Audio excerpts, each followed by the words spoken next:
it might be 98 degrees with a dew point of 80. That's really hot and humid.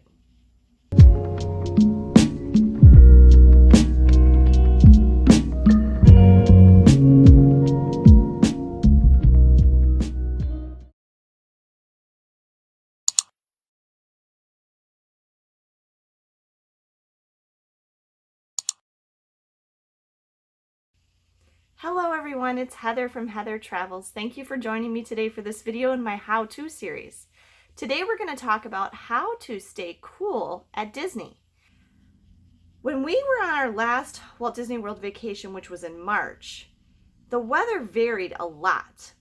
The first 2 days that we were there, it was very hot and we wore sleeveless shirts, shorts, had our hair up Megan and I had our hair up in ponytails, and it was very hot and fairly humid. But a few days later in our trip, we had 2 or 3 days in a row where it was quite cool and we had to wear pants and sweatshirts. And it was even windy and breezy. So you never really know what the weather in Florida is going to be like. You can pretty much guarantee that in even April, May, June, July, August, September, for sure, it's going to be very hot and very humid at Walt Disney World in Florida. Even March, April, and November are kind of question marks. It might be hot, it might be cooler, it might be very pleasant. It's totally anybody's guess. So you want to be prepared when you go in those months for any possible type of weather, and check the forecast like when you're packing right before you go to see what kind of clothes you should bring. One thing I always recommend bringing when you go to Walt Disney World is a rain jacket and or an umbrella. And if you're going in the summer when there's rain showers and thunderstorms basically every day in Florida, you might want to consider bringing either a second pair of shoes and a lot of extra socks, so that if you're out and when there's a lot of rain and puddles on the ground, your shoes and socks get really wet, you can give them a day to dry and wear a different pair the next day. Or if you're comfortable wearing sandals, and I would get sandals with good arch support because you're doing a lot of walking at Walt Disney World, then that's going to be a little easier because sandals are quicker to dry. So I do not recommend ponchos for the rainy weather. First of all, I don't recommend buying a poncho at Walt Disney World because they're really expensive and they're getting you because you were caught off guard. If you're going to bring a poncho, buy one of those simple little $1 ponchos from your local big box store before you go, and take those with you. They come in a little tiny pouch and they're really small. So that's what we've done in the past, but lately, the last few times we've gone, I really just prefer to bring my own rain jacket and have it with me on the days that there's any rain in the forecast. Because the one thing about ponchos is ponchos are hot. Ponchos are hot and ponchos are sticky. It's kind of like you're in a big plastic bag. And so unless you need one to cover your stroller and stuff, I would go with just rain jackets. So everybody knows it can be hot at Walt Disney World. I mean, the only months that you are pretty much guaranteed that it's not going to be horrible hot at all is probably December, January, February. It's usually quite pleasant when I've been there in those months, and even in November. It's usually been very nice. It's much, much warmer than it is here in Wisconsin, but it's not, it's not so hot and humid that I'm miserable. Some people don't think about, though, that it can also sometimes be very, very hot at Disneyland in California. Now, your weather at Disneyland is going to be a lot more predictable and pleasant overall than at Walt Disney World in Florida. Generally, Southern California weather is quite dry and, the ideal 72 degrees all year long. However, there can be spells where it gets chilly at Disneyland, and there can be times where it gets very, very hot at Disneyland. For example, our last trip to Disneyland in California, it was in the hundreds. It was very, very hot. We were there the very last week of August going into Labor Day weekend, and it was extremely hot. Now, it was not humid. It was just that baking dry heat, but it was over 100, I think, almost every day. So it was really important there to know what to do about the heat too. I remember on that trip, the cast members were complaining because they weren't used to that at all. They said usually it's in the 70s and it's so nice. And that was really unusual for them. So you need to be prepared to deal with heat, whether you're going to Walt Disney World in Florida or Disneyland in California. Okay, so how can you beat the heat when you're at Disney? I'm going to give you 5 tips for how to make sure that you and your family are safe and healthy and feeling your best when you go to Disney and it's hot.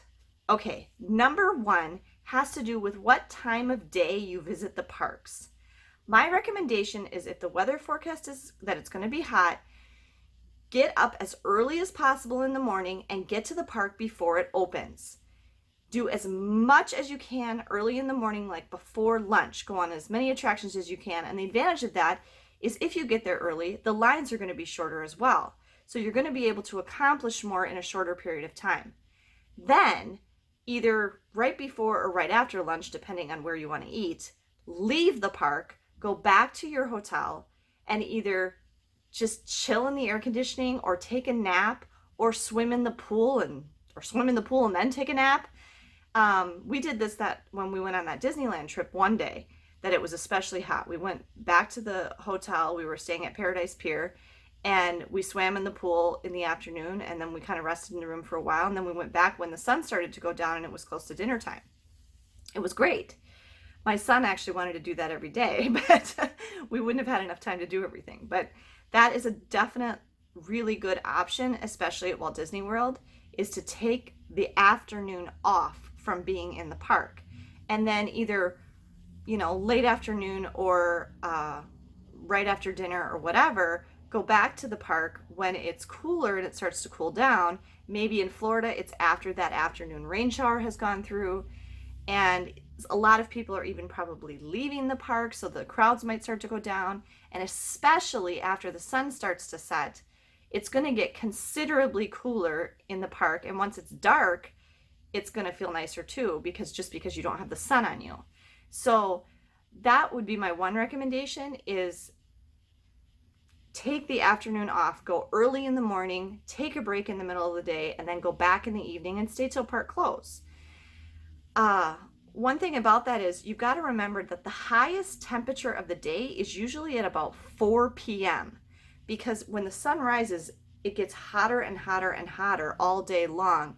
And then like around 4 p.m. is usually peak heat of the day. And then after that, it starts to drop back down. So but it definitely is at its hottest in the afternoon. So if you can avoid being at the park in the afternoon, that would be a really good way to beat the heat. Okay, second tip I have for you in beating the heat when you're at Disney is to take advantage of air conditioning. Air conditioning and cover. First of all, I want to say one thing. Make sure you wear sunscreen. Even if it's cloudy in Florida or California, you have to have sunscreen on and you need to reapply. Usually we're okay with just carrying, we put on our sunscreen everywhere in the morning when we leave the hotel, before we leave the hotel, and then we have like one of those little stick sunscreens with us, and we'll just reapply on our face, ears, shoulders, and that will usually get us through the day. I don't think we've ever gotten sunburned at a Disney theme park, no. So we've gotten sunburned on cruises, but we haven't gotten sunburned at a Disney theme park, and that seems to be enough to cover us. So then you don't have to carry any, a big bottle of sunscreen, but no matter what, you have to wear sunscreen. Even if it's cloudy, remember the sun's radiation can still get through those clouds. So take advantage of air conditioning. What do I mean by this? The obvious one is when you're eating. Many, many restaurants are air conditioned. So even though there might be lots of nice places to sit outside, if it's hot, go inside. Find a table service restaurant. And this is kind of your preference. You could either, have that middle of the day break. If you are going to stay in the park all day, for example, have that middle of the day break and have a nice leisurely table service restaurant at lunch, so you're inside the air conditioning for an hour or so. Or have your nice long leisurely dinner inside the air conditioning, so you have a break when you're off your feet, you're inside, you can get plenty to drink, you're getting something to eat, and you're in the air conditioning. Even if you only eat counter service restaurants, there's plenty of counter service restaurants at both Disneyland and Walt Disney World that are inside and are air conditioned. So for your meals, make sure you're eating in the air conditioning. The other thing with air conditioning, where you can find it, is a lot of the queues are inside and are air conditioned, or at the very least are undercover. So when it's hot, try to go on rides or prioritize rides, especially in the afternoon if you're staying in the park all day, that either have an indoor air conditioned queue or at the very least a covered queue. So, for example, let's look at Toy Story Land in Hollywood Studios. One disadvantage of Slinky Dog Dash is a big chunk of that queue for that ride is not covered, and it's not inside, and it's not air conditioned. When you get closer to the ride, you are undercover, but you're still technically outside. But they do have fans blowing on you and stuff. They have put up some umbrellas, but that doesn't help a ton. However, right across the walkway, you have the queue for Toy Story Mania, and that queue is almost completely inside the show building, and it's air conditioned and nice and dim and cool. So if it's really hot out and you have a choice between waiting in a big long line for Slinky Dog Dash or you have a choice for Toy Story Mania, go to Toy Story Mania because you're going to be in a queue that's inside and air conditioned. So even though you can't get off your feet, for a long wait for a ride, at least you're inside. So choose your queues carefully, which ones have air conditioning, which ones are undercover, and which ones aren't. A lot of queue lines are at least undercover at Disney parks, but there are a few that are not. Okay, another option for air conditioning is the baby care centers, especially if you have kids. Even if you don't have a baby, but you maybe have young kids that are just if they're starting to show signs of like heat sickness or heat exhaustion or heat stroke, you want to get them into the air conditioning. And if you have no other option, you can go to the baby care center. It's no problem. They have baby supplies for sale there, and they just have like a little area where you can sit and take a break for a little while. There's a baby care center in each of the 4 theme parks at Walt Disney World, and I'm positive they must have them in the 2 theme parks at Disneyland too. So that's also where they will take your child if your child and you are separated and you can't find each other. This happened to me when we were at Disney World in 2015. We lost Megan, and she did exactly what she was supposed to do. And she was in the baby care center the whole time, and we were the goofballs that were wasting time wandering around looking for her. You can learn more about that in my video, Lost Child, and I'll put a link to that right here. So tip number 2 is to take advantage of air conditioning. Okay, tip number 3 for beating the heat at Disney: stay hydrated. Make sure you are drinking plenty of water. And you might want to drink, if it's really hot and humid, you might want to even drink something besides water, like a sports drink, or even just water with, like, you can get the Noom tablets and put them in your water bottle. I personally, ever since Disneyland 2012, when we kept buying a bunch of water bottles and not realizing our mistake and paying $5-6 for bottles of water and then having to carry around these heavy bottles of water, I personally do not like to carry anything really when I'm in a Disney park. I like to have a fanny pack. I don't even like backpacks because the backpack straps can sometimes get sweaty and the backpack can get heavy. I like to just have a simple fanny pack. It's just enough for my phone, that little stick of sunscreen I talked about. My sunglasses will fit in there, and that's about it. I've got my magic band on, so I don't really, lip balm. That's about all I'll have in there. So I don't really see that it's necessary to carry anything else, especially now that my kids are older. Now, if you have younger kids, you might have a stroller and you can keep stuff in there. But hydration is really important, and I don't like carrying around something heavy like a water bottle. If you do carry a refillable water bottle of your own, or even if you don't, all the counter service locations have free water. They have free ice water. They don't want you to get dehydrated and pass out in their park. So you can go into any counter service location, and I'm seeing more and more, they actually just have one of those big cooler water things, and there'll be cups there or whatever, and you can just sit there and fill up your water bottle or take a cup of water or whatever. If they don't have one of those sitting out, you can go into any counter service location and say, "Can I please have some water?" And they will give it to you for free. So, and the one time I did that at Casey's Corner in Walt Disney World, they gave me a great big cup of water, it wasn't even little, they gave me a great big thing of ice water. So do not feel like you have to pay for water. You can totally get water free at Walt Disney World. There's also drinking fountains all around. Sometimes they don't taste the best or they're not as cold as you would like, so I really recommend they have the ice water in the counter service restaurants. But there are drinking fountains where you can fill your water bottle or get a drink for free. So there's plenty of places to get free water. There's no reason to be dehydrated. The other thing I would recommend along those lines is when you do stop to eat a meal or a snack, make sure you're drinking then too. Make sure you're getting water or something else that's going to hydrate you. Okay, tip number 4, what to wear. I talked about a little bit what to wear like on your feet and if there's rain, but my advice is dress for the hottest part of the day. So even if it's a little chilly in the morning and it might be a little chilly in the evening, if it's going to be 90 in the afternoon, dress for the 90.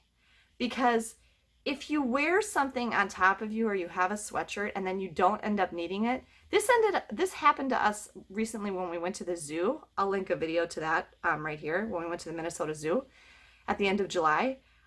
We took sweatshirts because we thought it was going to be cool. We had them on when we got out of the car and first walked into the zoo, and then we ended up tying them around our waists and never wore them the rest of the day.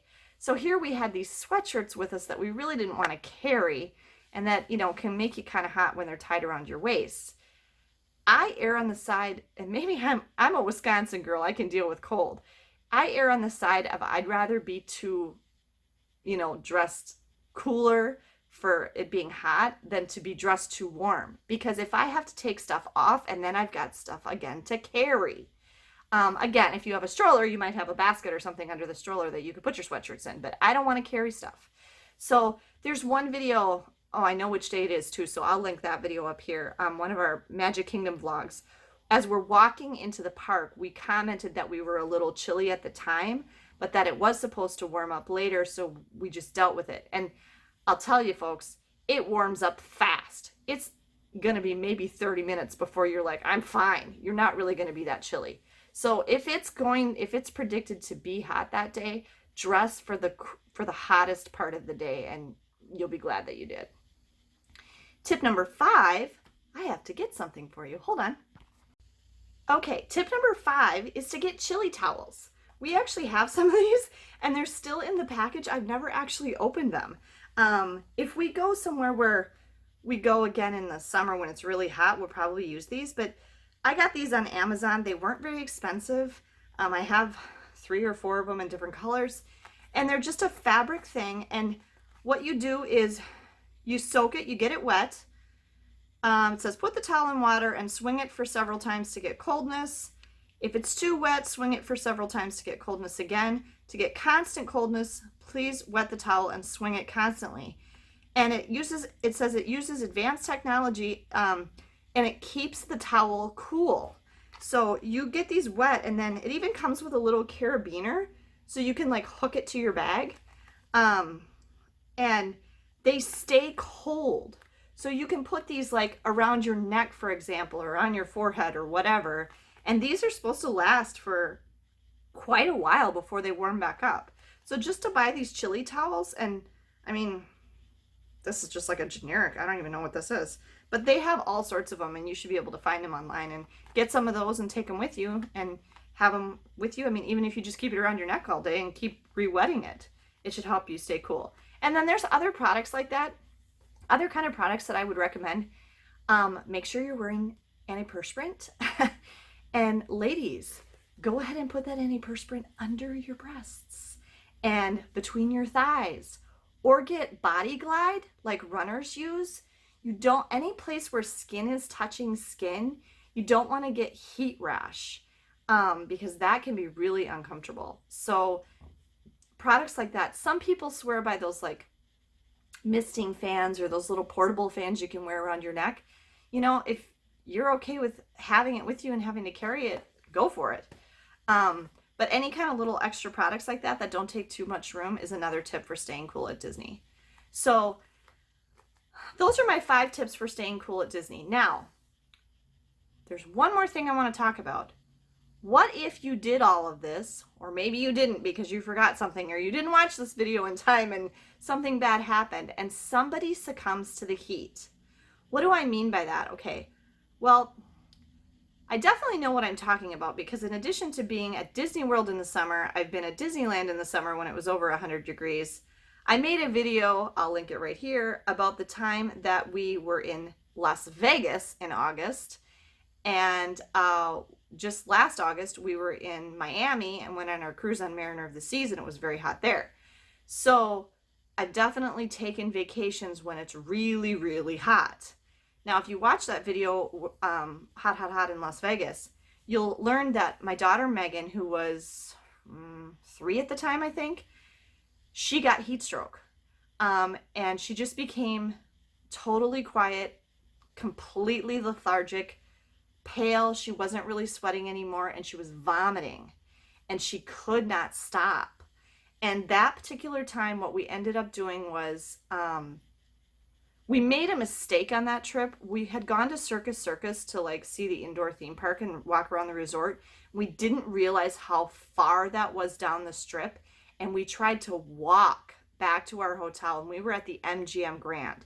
If you know Las Vegas, you know how far that is. And she was out in the sun that whole time. She actually had started to not feel good before that.